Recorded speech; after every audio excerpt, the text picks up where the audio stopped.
নিষিদ্ধ ছাত্রলীগ আর ছাত্রদল মিলে একাকার। সম্প্রতি ঢাকা বিশ্ববিদ্যালয়ের ছাত্রদলের এক কমিটিতেই জায়গা পেয়েছেন নিষিদ্ধ জঙ্গি গোষ্ঠী ছাত্রলীগের ৭০ জন সদস্য।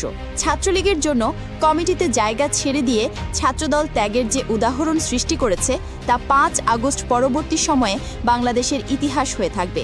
শুধু ত্যাগ নয়, ছাত্রদলের এমন আচরণ ভ্রাতৃত্ব এবং সম্প্রীতিরও প্রতীক হয়ে থাকবে। সবকিছু ভুলে নিষিদ্ধ ছাত্রলীগ ক্যাডারদের বুকে টেনে নিয়েছে ছাত্রদল। বাদ যায়নি খালেদা জিয়াকে নিয়ে কটূক্তিকারীও। ৩ আগস্ট খালেদা জিয়ার ব্যঙ্গাত্মক ছবি পোস্ট করে বলেছিলেন, রেডি হয়ে লাভ নেই, আপনাকেও চাই না, মানুষ এত বলদ নয়। তিনি এখন ছাত্রদলের মুক্তিযোদ্ধা জিয়াউর রহমান হল ছাত্রদলের যুগ্ম আহ্বায়ক। এবার জুতা রাকিবের সাথে পরিচিত হন। নাম রাকিবুল হাসান রাকিব ওরফে জুতা রাকিব।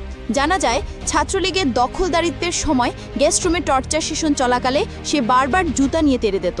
ফলে সে জুতা রাকিব নামে জুনিয়রদের মধ্যে কুখ্যাতি লাভ করে। তিনি এখন ৭১ হল ছাত্রদলের যুগ্ম আহ্বায়ক।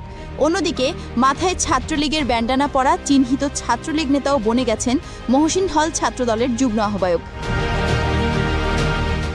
ছাত্রলীগ আশ্রিত প্রলয় গ্যাংয়ের সদস্য এবং জিয়া হলের সবচেয়ে উগ্র নির্যাতনকারী ছাত্রলীগ সদস্য মাহমুদ হাসান, যাকে ৫ আগস্টের পর সম্মিলিত সিদ্ধান্তে হলের ছাত্র শিক্ষকরা বের করে দেয়। ফিরে এসে তিনি বনে গেছেন ছাত্রদল নেতা। এভাবেই চলছে ৫ আগস্ট পরবর্তী বিএনপির রাজনীতি।